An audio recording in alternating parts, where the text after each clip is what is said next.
요한일서 2장 6절 한 절 말씀만 보겠습니다.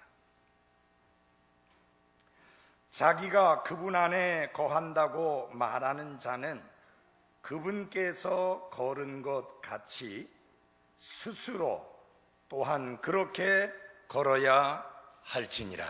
아멘. 기도하겠습니다. 하나님 아버지, 예수 그리스도를 이 땅에 우리의 구원자로 주님으로 보내주신 것을 인해 감사드립니다. 우리가 그 예수 그리스도를 통해서 죄들을 용서받고 하나님의 자녀가 되는 특권을 얻으며 영원한 생명을 얻었을 뿐만 아니라 하나님의 자녀로서 하나님의 뜻을 행하는 가운데 기쁨을 찾는 복된 삶을 살게 해주신 은혜를 진심으로 감사드립니다. 하나님 아버지, 이 시간 하나님의 말씀을 선포합니다. 이 말씀을 듣는 모든 분들 마음속에 하나님의 성령님께서 강하게 역사해 주시옵기를 기도합니다. 정말 구원받은 그리스도인으로서 어떻게 살아야 하는지를 분명히 알게 해주시고 단순히 말이 아닌 삶을 통해서 그리스도 안에서 새로운 창조물이요 하나님의 자녀요 구원받은 자임을 입증해 보이는 삶을 살아가게 하옵소서. 아직 구원받지 못한 분이 있다면 오늘이 구원받는 귀하고 놀라운 날 되게, 설교 제목과 달리 다른 제목으로 말씀을 전하겠습니다. 그래서 설교 제목을 바꿨습니다. 제대로 됐는지 모르겠는데 같이 큰 소리로 한번 해보겠습니다. 시작. 입술이 아닌 삶이 말하게 하라. 입술이 아닌 삶이 말하게 하라. 삶인데 삶으로 했어요. 입술이 아닌 삶이 말하게 하라. 그런 제목이 되겠습니다. 여기 2장 6절에 보면 그분 안에 거한다고 말하는 자는 하면서 이런 표현이 나오고 있습니다. 이것은 정확하게 구원받은 그리스도인들이 고백하는 고백이요 말입니다. 이 세상에 살고 있는 사람들은 크게 두 부류로 분류할 수가 있습니다. 있는 자와 없는 자가 아닙니다. 배운 자와 못 배운 자가 아닙니다. 권력이 있는 자와 권력이 없는 자가 아닙니다. 건강한 사람과 약한 사람이 아니고요, 나이 드신 분과 젊은 사람, 그런 분류가 아닙니다. 성경은 이렇게 분류합니다. 그리스도 안에 있는 사람과 그리스도 밖에 있는 사람으로, 그렇게 그리스도가 없는 사람으로 분류를 합니다. 그리스도 안에는 생명이 왕노릇하고 통치합니다. 그러나 그리스도 밖에는 죽음, 어둠, 심판이 통치하고 왕노릇합니다. 그러므로 그리스도 안에 있는 자는 새로운 창조물일 뿐만 아니라 옛 것들은 다 지나갔으니 모든 것이 새롭게 되었다라고 분명하게 말씀할 수 있지만, 그리스도 밖에 있는 사람은 그가 교회를 얼마나 오래 다녔, 그에게는 하나님의 진노가 그 머리 위에 머물러 있을 뿐만 아니라 그가 그리스도 안에 속한 자로 바뀌지 않는다면 그는 영원히 지옥 형벌의 심판을 피할 길이 없습니다. 그러므로 나는 그리스도 안에 있는 사람인가 혹은 그리스도 밖에 있는 사람인가, 이 문제에 대하여 여러분은 분명한 확답을 가지고 계셔야만 하는 것입니다. 나는 그리스도 안에 있고 나는 그리스도 안에 거하고 있다라고 하는 그런 분명한 확신을 가지지 아니하고서는 결단코 신앙의 기쁨을, 온전한 그리스도인의 삶을 누릴 수가 없는 것입니다. 누구든지 간에 그는 반드시 그리스도 안에 있어야 되고 그리스도 안에 거해야만 합니다. 왜냐하면 그렇지 않으면 그는 구원받지 못한 자요 영원한 멸망과 형벌을 피할 길이 없기 때문입니다. 죄인을 그리스도인이 되게 만드는 유일한 길은 예수 그리스도와의 연합입니다. 그리스도께서 내 안에 계시고 내가 그리스도 안에 있는 이 연합이 없이는 어떤 사람도 그리스도인이 될 수가 없습니다. 교회 생활이 그리스도인 되게 하지 않습니다. 헌금이 그리스도인 되게 하지 않습니다. 반드시 그리스도 안에서 새로운 창조물로 다시 태어나야만 그가 그리스도인이 될 수 있는 것입니다.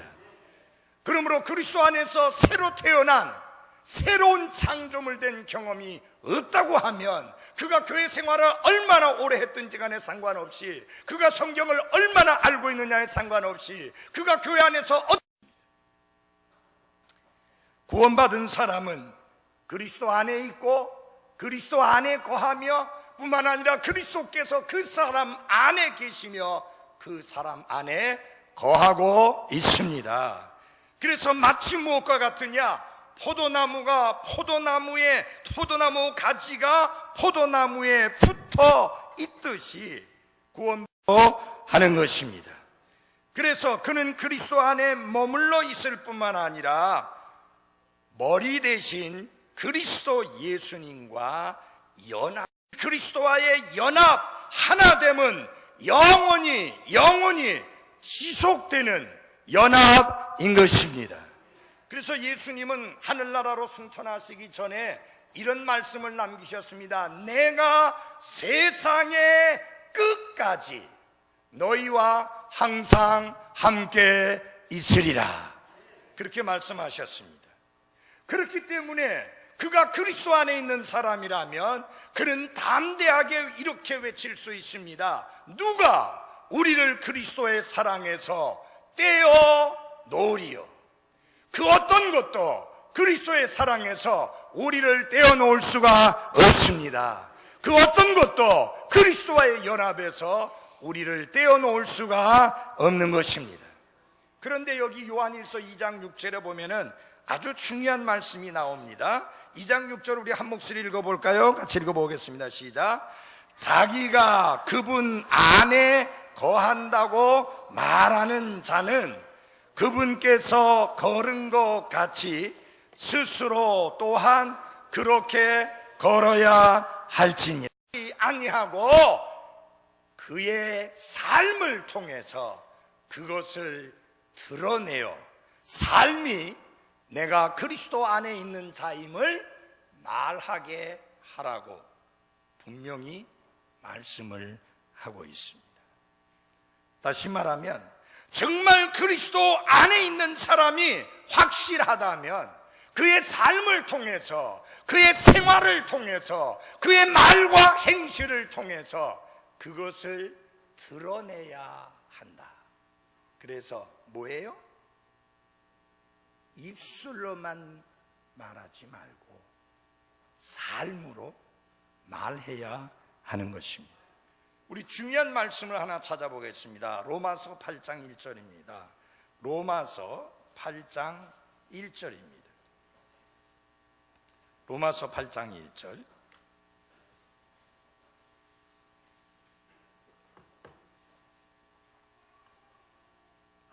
그러므로 이제 그리스도 예수님 안에 있는 자들에게는 정죄함이 없나니 그들은 육신을 따라 걷지 아니하고 성령을 따라 걷느니라. 여기에서도 분명히 말씀합니다. 그리스도 예수님 안에 있는 사람은 입술로만 내가 그리스도 예수님 안에 있다고 말하는 것이 아니라 삶으로 그것을 말한다고 하는 것을 분명히 보여주고 있습니다. 그런데요, 개역성경에 그 뒤에 부분, 그들은 육심을 따라 걷지 아니하고 성령을 따라 걷느니라는 말씀이 빠져버렸어요. 삭제되어졌어요. 아주 중요한 부분이 빠져 있는 겁니다. 그리스도 예수님 안에 있는 사람이 어떤 사람이냐? 정죄함이 없다, 그것만이 아니고 그 사람은 육신을 따라 걷지 아니하고 성령을 따라 걷느니라. 왜 그러느냐? 이는 그리스도 예수님 안에 있는 생명의 성령의 법이 죄와 사망의 법에서 나를 해방시켰기 때문이다. 그래서 8장 1절의 그 후반부의 내용이 너무너무 중요한 말씀인데, 이 오염된 성경은 그것을 삭제해버리고 만 것입니다. 이렇게 말합니다. 성경은 나는 그리스도 안에 거한다고 말한다면 그가 반드시 삶을 통해서 그것을 말해야 하는데, 어떤 삶의 모습을 통해서 그리스도께서 걸은 것 같이 그렇게 걸음으로써 그렇게 말합니다. 성경은 걷는다는 말씀을 통해서 그리스도의 삶을 좀 더 폭넓게 설명하고 있습니다. 걷는다는 말씀 속에는 행동도 들어있고 삶도 들어있고 모든 것이 들어있는 게 워킹, 걷는다는 말입니다. 그래서 정말로 그리스도 안에 있는 사람이 맞느냐? 그렇다면 그는 입술만 그렇게 말하지 말고 삶을 통해 말하게 하라는 것입니다. 고 그리스도께서 걸으신 것처럼, 그리스도께서 사신 것처럼, 그리스도께서 행하신 것처럼 그도 행하고 그도 그렇게 살아야 한다는 말씀입니다.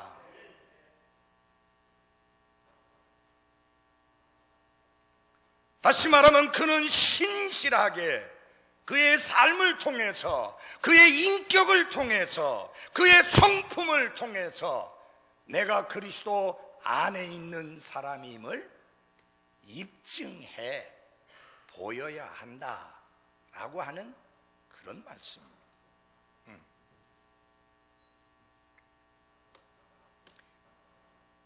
그리스도 안에 거한다고 말하는 사람에게는 그리스도께서 걸으신 것처럼, 그리스도께서 행하신 것처럼, 그리스도께서 사신 것처럼 그렇게 살아야 될, 걸어야 될 의무가 주어져 있다라고 하는 사실입니다. 근데 여러분 잘 보십시오. 모든 사람이 아무나 다 그리스도께서 걸으신 것처럼 그렇게 똑같이 걷고, 그리스도께서 사신 것처럼 그렇게 똑같이 살고, 그리스도께서 행하신 것처럼 똑같이 행할 수 없습니다. 먼저 전제 조건이 뭐냐? 그는 그리스도 예수님 안에서 먼저 새로운 창조물로 변화되어야 하는 것입니다. 그래서 하나님이 주신 본성, 하나님의 본성, 거룩한 본성, 의로운 본성, 이것을 가지고 있어야 그리스도께서 걸으신 것처럼 우리가 걸을 수가 있는 것입니다. 그래서 여기 중요한 단어를 여러분이 배우실 필요가 있습니다. 먼저 그리스도인이 되기 위한 입문이 있습니다. 이니시에이션. 먼저 그리스도인이 되기 위한 입문이 있는데, 어떻게 그리스도인으로서 입문하느냐? 도 닦아서 되는 거 아니에요. 어떤 분들은 예배당 와가지고 도 닦으려고 하는 사람이 있는데, 여기 도 닦는 곳 아닙니다. 그리스도인으로서 입문하려면 어떻게 되느냐? 그리스도 예수님 안에서 다시 태어나야만 합니다. 새로운 창조물이 돼야 합니다. 구원받아야 합니다. 죄를 용서받아야 됩니다. 하나님의 자녀로 다시 태어나야 하는 것입니다. 그게 먼저예요. 그 다음에 이제 중요한 게 뭐냐? 이미테이션입니다. 예수 그리스도를 닮아가는, 그분을 모방하는 삶을 사는 것, 그분을 본받는 것이 그 다음 단계입니다. 우리는 그리스도 예수의 군사라고 말씀했는데, 우리의 대장 되신 예수 그리스도께서 좋은 본보기를 보이시면서 앞서 가셨습니다. 우리는 이제 그분의 발자취를 따라가는 것입니다. 주일학교 때 불렀던 찬송을 기억합니다. 주의 발자취를 따름이 어찌 기쁜 일이 아닌가. 거듭난 사람들은, 다시 태어난 사람들은, 구원받은 사람들은, 하나님의 자녀가 된 사람들은, 죄들을 용서받은 사람들은, 새로운 생명을 얻은 사람들은 그리스도의 발자취를 따르는 게 기쁨이요, 즐거움이요, 감사한 일이요, 감격스러운 일입니다. 그런데 구원받지 않고 단순히 종교인인 사람에게 있어서는 그것처럼 고달프고 피곤하고 힘든 게 없습니다. 왜요? 그리스도의 발자취를 따르는데 내 힘으로 되는 것 아니고 내 안에 계시는 그리스도, 그분으로 말미암아 그분을 닮는 삶이 가능하게 되는 것이기 때문입니다. 그리스도인의 삶이 뭔지 아세요? 그리스도께서 내 안에서 그분의 삶을 살아가는 게 그리스도인의 삶입니다. 그러므로 그 안에 그리스도가 없으면 어떻게 그리스도께서 내 안에서 그분의 삶을 살아갈 수 있겠습니까? 이게 종교인들의 비극이에요. 종교인들의 마지막은 지옥이지 절대로 천국이 아닙니다. 여러분들이 만약에 단순히 기독교라고 하는 종교인이라고 한다면 그 마지막은 지옥이지 천국이 아니에요.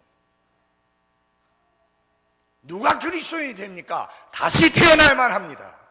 하나님은 해답이 없습니다. 그거 외에. 왜냐, 인간은 죄인이고 죄의 본성을 가지고 있고 스스로 구원할 수 없고 스스로를 변화시킬 수 없는 무력하고 타락하고 추하고 더러운 죄인이기 때문에 하나님께서 그를 다시 태어나게 하지 않는 이상 해답이 없습니다. 그래서 여러분은 다시 태어나야 합니다. 만약에 다시 태어난 경험이 없다면 그는 절대 침례받으면 안 됩니다. 정말 구원받은 사람이 아니면 절대로 침례받으면 안 됩니다. 그건 마치 무엇과 같으냐, 바싹 말라있던 죄인이 물속에 들어갔다가 흠뻑 젖은 죄인으로 올라오는 것 외에 아무 의미가 없습니다. 침례는 우리의 죄들을 절대로 씻어주지 못합니다. 우리의 죄들을 씻어주는 것은 예수 그리스도의 보배로운 피입니다.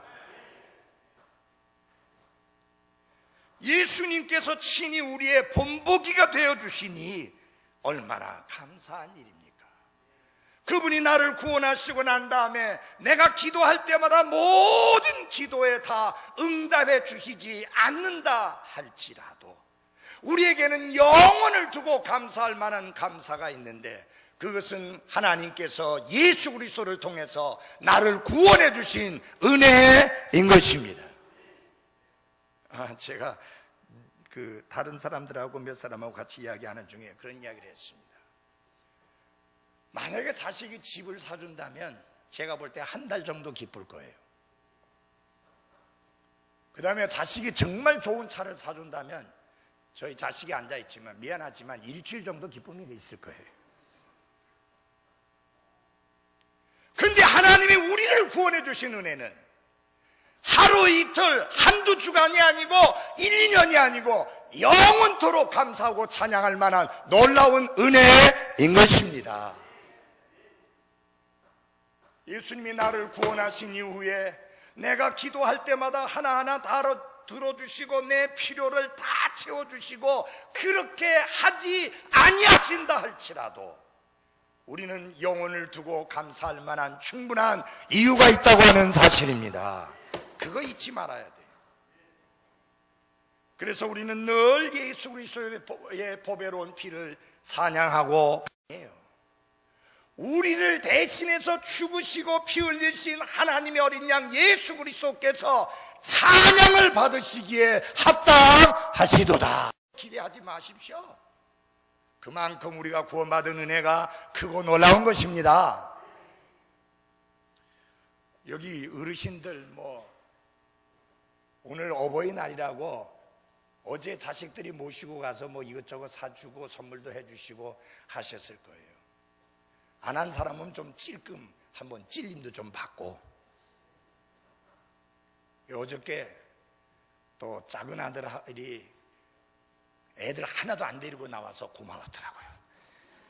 왜냐하면 걔들 데리고 나오면 걔들 챙긴다고 우리 제대로 못 먹어요. 그래서 아주 좋은 식사하고 그러더니 생전 그런 소리 잘 안 하는데 백화점 갑시다 하더니 아버지 원하는 거 어머니 원하는 거 고르세요. 그래서 원하는 거 얻었어요. 솔직히 말해서 지가 그거 사줘도 우리가 지들 키울 때 얼마나 수고했는데. 하나님이 우리를 구원해 주신 거 생각하면 입술이 10,000개가 있어도 그 은혜를 찬양해도 부족한 것뿐입니다. 하나님이 얼마나 우리를 사랑하셨는가. 하늘을 종이로 삼고 하나님께 감사하며 삽시다. 우리를 구원해 주신 하나님의 은혜를 찬양하며 삽시다. 사망에서 죄에서 건지움 받았지 않습니까? 구원받지 않았습니까? 그렇다면 이제 그 다음이 뭐냐? 예수님의 본보기를, example을, 그 예수님의 본보기를 따라 그분을 닮아 살아가는 그 삶이 그리스도인의 삶이다. 그 두 단을 절 기억하십시오. initiation, imitation. 먼저 예수 그리스도 안에 입문해야 돼요. 들어와야 돼. 그 다음에는 그분을 닮아가야 합니다. 여러분, 알렉산더 대제를 잘 알 것입니다. 전 세계를 정복하고 더 이상 정복할 땅이 없다고 선창을 두들기면서 통곡을 했던 그 알렉산더 대왕은요, 그 길이 힘들고 그리고 멀 때는요, 오히려 전쟁하러 가는 길이 힘들고 멀 때는 반드시 병사들과 함께 도보로 걸어서 이동을 하고 행군을 했다고 합니다. 그리고 맹렬한 공격에서, 격렬한 전쟁에서는 언제나 제일 앞에 서서 싸웠다고 합니다. 그러니까 역사에 남을 만한 대왕이 안 되겠습니까? 얼마나 지혜로운 사람이었는지. 그 사람이 구원받지 않은 것만 빼놓고는 참 본받을 만한 게, 죽을 때에 신하들에게 부탁을 했습니다. 자, 너희들이 나를 장례 지낼 때 관 욕구퉁이를 다 구멍을 뚫어라. 그래가지고 내 손이 관 밖으로 나오게 해라. 양손이. 세계를 정복한 왕이지만 죽을 때는 빈손으로 간다는 것을 분명히 보여줘라. 여러분, 우리 빈손으로 왔죠? 빈손으로 가야 합니다. 벌거벗은 몸으로 왔잖아요. 벌거벗은 몸으로 가야 합니다. 그러니 이 땅의 애착을 가지고 이 땅에 연연하면서 이 땅의 삶에 사로잡혀 살지 말고, 거듭난 자는, 구원받은 자는 위에 속한 자이니 위에 속한 것에 애착을 두고 위에 속한 것을 추구하며 살아가야 하는 것입니다. 짧은 인생에 어디다가, 그리고 무엇을 위하여 하나님이 내게 주어진 시간들을 드릴 것이냐 생각하고 살아가시기를 바랍니다. 정말 영원한 것을 위해 드리십시오. 여러분이 지금 젊다고 이 젊음이 언제나 계속될 거라고 생각지 마십시오. 그 젊음은 내일 끝날 수도 있습니다. 왜요? 연세 많이 드신 분만 돌아가십니까? 병약하고 불치의 병에 걸리신 분들만 돌아가십니까? 아니지 않습니까? 어린 애기도 먼저 가고 젊은이도 먼저 가는 게 우리의 인생입니다. 짧은 인생에 어떻게 사느냐 하는 것은 굉장히 중요합니다. 단 한 번 주어진 기회의 삶을 사는 여러분과 저에게 있어서 어떻게 사느냐 하는 게 굉장히 중요합니다. 특별히 구원받은 그리스도인으로서 어떻게 사느냐 하는 것은 너무너무 중요합니다. 그리스도의 본보기를 본받으며 그분을 닮아가는 삶을 살아가시기를 바랍니다. 언제나 예수 그리스도가 제일 마지막이 되게 하지 말고, 하나님과 그분의 왕국이 제일 마지막이 되게 하지 말고, 첫째가 하나님과 그분의 의를 구하는 것이 첫째가 되게 하시기를 바랍니다. Seek ye first. 첫 번째로 하나님의 왕국과 하나님의 의를 구하라. 우리 그렇게 살아가야 하는 것입니다. 근데 예수님의 특징이요, 그냥 가만히 서서 시키시기만 하면서 이렇게 해라 저렇게 해라 이래 해라 저래 해라 하는 분이 아니에요. 그분은 무언가를 하라고 우리에게 명하시면 자신이 먼저 그것을 행함으로 본을 보이셨습니다. 너희 주와 선생인 내가 너희 발을 씻어 주었으니 너희도 서로 발을 씻어 주는 것이 마땅하니라. 내가 너희에게 행한 것 같이 너희도 행하게 하려고 내가 너희에게 본보기를 주었느니라. 그분의 발자취를 따른다고 하니까 오해하지 마십시오. 예수님께서 12제자를 선택하신 것처럼 밤새 기도하고 내가 선택해야 될 12제자가 어디 있는가, 그런 생각 가지지 마십시오. 예수님께서 놀라운 기적들을 많이 행하셨는데 나도 기적을 행해야지, 그렇게 생각하지 마십시오. 예수님이 우리의 죄들을 대신해서 십자가에 못 박히신 것처럼 나도 십자가에 못 박혀야지, 그렇게 오해하지 마십시오. 예수님께서 행하신 많은 일들은 그분이 하나님의 아들이시요 유일한 구원자이심을 보여주는 그런 행동들이 많이 있었습니다. 우리는 하나님의 아들이 아닙니다. 우리는 구원자가 아닙니다. 그래서 예수님이 걸으신 것처럼 똑같이 걷는다고 할 때 그런 식으로 오해하면 안 됩니다. 그러면 그리스도께서 걸으신 것처럼 우리가 걷는다는 말, 그것은 무슨 말이냐? 두 가지를 생각하셔야 됩니다. 하나는 아버지 하나님께 완전하게 복종하시고 순종하셨던 순종을 배워야 합니다. 그리스도의 본보기를 따른다는 말이 무슨 말이냐? 그분이 하나님께 순종하신 것처럼 우리 또한 순종하는 삶을 배우는 것을 의미합니다. 자, 지금 자는 시간 아니고 wake up, 깨십시오. 그 다음에 뭐냐? 예수님의 삶의 특징이 뭐냐면 사람들을 섬기는 것이었습니다. 그분이 이렇게 말씀하셨으면 내가 섬김을 받으려 오지 아니하고 도리어 섬기려 하고 나의 생명을, 목숨을 많은 사람들의 대속물로 주려 함이니라. 여러분, 사람들을 향한 예수님의 삶의 모습 두 가지 배워야 합니다. 하나는 뭐냐? To minister, 섬기는 것이고, 그 다음에 to give, 주는 거예요.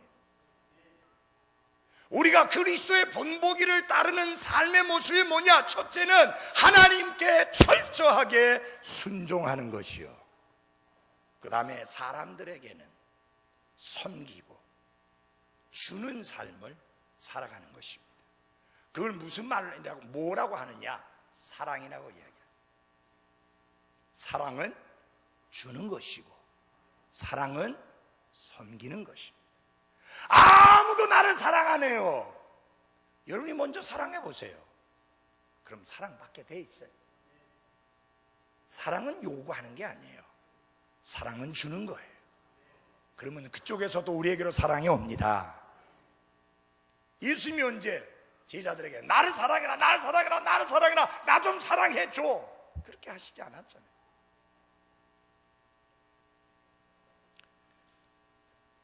자, 그러면은 왜 우리가 그분께서 걸으셨던 것처럼 우리가 걸어야 하느냐 하는 게 중요합니다.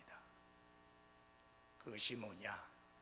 우리를 향하신 하나님의 계획이 바로 그러하기 때문인 것입니다. 그래서 그리스도께서 걸으신 것처럼 우리가 걸어야 되는데 그것이 우리를 향하신 하나님의 계획입니다. 시간이 많이 갔기 때문에 그거 말씀드리지 않고 한 가지만 말씀을 드리고 접겠습니다.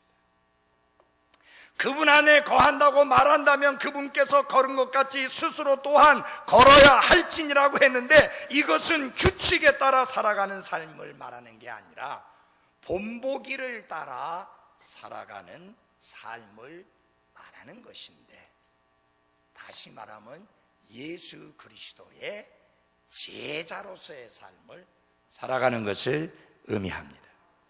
이 삶은 세 가지 특징이 있습니다. 잘 들으셔야 됩니다. 첫째, 그건 개인적인 것이다. 이 개인적이라고 하는 말은 무슨 말이냐 하면은 다른 사람에게 그것을 넘겨주어서 다른 사람이 그렇게 사십시오라고 건네줄 수 있는 게 아니다. 어떤 그리스도인들 보면 이런 사람들이 있어요. 목사님, 제 남편이 말해요, 좀 말씀에 순종하는 삶을 살고 좀 신실하게 섬기는 삶을 살았으면 좋겠는데. 여러분, 그거는 그 사람과 주님과의 관계예요. 중요한 건 여러분이 그렇게 살고 있느냐예요. 개인적인 것이다. 예수님께서 부활하신 후에 제자들에게 나타났습니다. 예수님이 많은 말씀을 하셨고요, 그 다음에 예수님께서 말씀을 이렇게 건네주실 때 베드로가 하는 말이, 예수님, 이 옆에 있는 이 제자, 예수님께 기대에 있는 이 제자, 저보고는 다른 사람이 저를 끌고 가서 내가 원치 않는 곳으로 끌고 가서 결국 내가 죽게 될 것이라고 말씀하셨는데, 알겠습니다 예수님, 근데 이 사람은 어떻게 됩니까? 에? 왜 물고 늘어져요? 예수님, 알겠습니다, 제가 그렇게 살다가 장렬하게 그리스도를 위해서 순교당하겠습니다. 그렇게 하면 되는데, 근데 예수님, 질문이 하나 있어요. 요 사람은 어떻게 됩니까? 요 사람, 요 요한이 어떻게 됩니까? 아니, 왜 요한에 관심을 가져요? 자기 있거나 생각하면 되지. 꼭 그렇다니까요. 그러니까 예수님이 뭐라 그랬냐면, 내가 다시 올 때까지 그를 살려놓든지 너하고 뭔 상관이 있느냐? 너는 나를 따르라. 사랑하는 여러분요, 이 사람 저 사람, 이 형제 저 자매 잘못한다고 저 사람 잘못한다고 하는데 시간 낭비하지 마십시오. 중요한 것은 여러분의 개인적인 신앙생활이라고 하는 것입니다. 여러분이 하나님 앞에 가서, 하나님 저 잘할라 했거든요. 근데 옆에요, 다른 형제 자매들이 얼마나 엉망으로 하는지만 내 눈을 어지럽게 만들고 내 삶을 흔들어 놓는 통에 제가 바로 하지 못했습니다. 어이구, 그랬냐? 애썼겠구나, 힘들었겠구나 하고 주님이 그렇게 이해해 주시는 게 아니에요. 중요한 거는 그리스도를 따르는 삶은 철저하게 퍼스널, 개인적이라는 것을 잊지 마십시오. 여러분, 우리에게 이런 고백이 필요합니다. 나는 결코 요동하지 않겠다. 내 옆에서 어떤 사람들이 요동하고 흔들리고 넘어지고 자빠진다 할지라도 나는 요동하지 않겠다. 그게 필요합니다. I shall not be moved. 난 절대로 요동하지 않겠다. 두 번째로 필요한 게 뭐냐? 적극적인 모습이어야 합니다. 그리스도를 따르는 우리의 삶의 모습은 적극적이옵니다. 여러분, 예수님은 무엇을 하시든지 적극적이었습니다. 맞아요? 여러분, 주님을 따르고 주님을 본받고 주님이 원하는 것을 행하며 살아갈 때 적극적으로 하십시오. 하는 것도 아니고 안 하는 것도 아니고 그런 식으로 하지 말고 적극적으로 하십시오.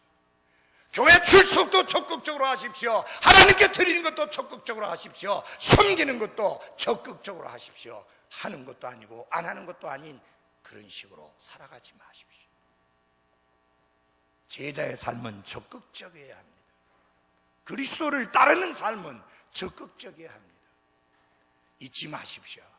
하나님이 첫째여야 합니다.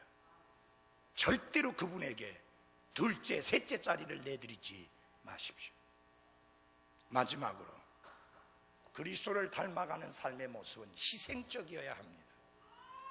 예수님께서 자신의 생명을 여러분과 저를 대신해서 우리의 죄들을 위한 희생 헌물로 하나님께 드렸습니다. 그러므로 이제 우리도 그분을 닮아가고 그분이 걸으신 것처럼 걷는 삶에 있어서 우리도 희생을 각오하고 주님을 따라야 하는 것입니다. 어저께 여러분들이 나와서 수고하셨는데 특별히 우리 두 분 집사님, 허 집사님하고 김학묵 집사님 정말 수고하셨습니다. 허 집사님은 어저께 일해야 되는데 일을 안 하면 일당이 날아가는 거예요. 김학묵 집사님은 그 전날 손가락을 다쳐가지고 몇 바늘을 꼬맨 상태에서 계속된 통증 속에서 와서 하셨습니다. 크레인이 들어갈 수 있는 자리는 그나마 일하기가 수월했는데 크레인이 들어갈 수 없는 자리는 사다리를 2개 갖다 놓고 두 분이서 매달리다시피 해서 마무리를 지어야만 했습니다. 적극적인 자세가 아니면, 희생적인 자세가 아니면 할 수 없는 것이었습니다. 그분들의 희생적인 섬김이 있었기에 우리는 비가 와도 비가 새는 것에 대한 염려 없이 하나님께 경배드릴 수가 있는 것입니다. 사랑하는 그리스도인 여러분, 입술이 아닙니다. 삶이 말하게 하십시오. 기도하겠습니다.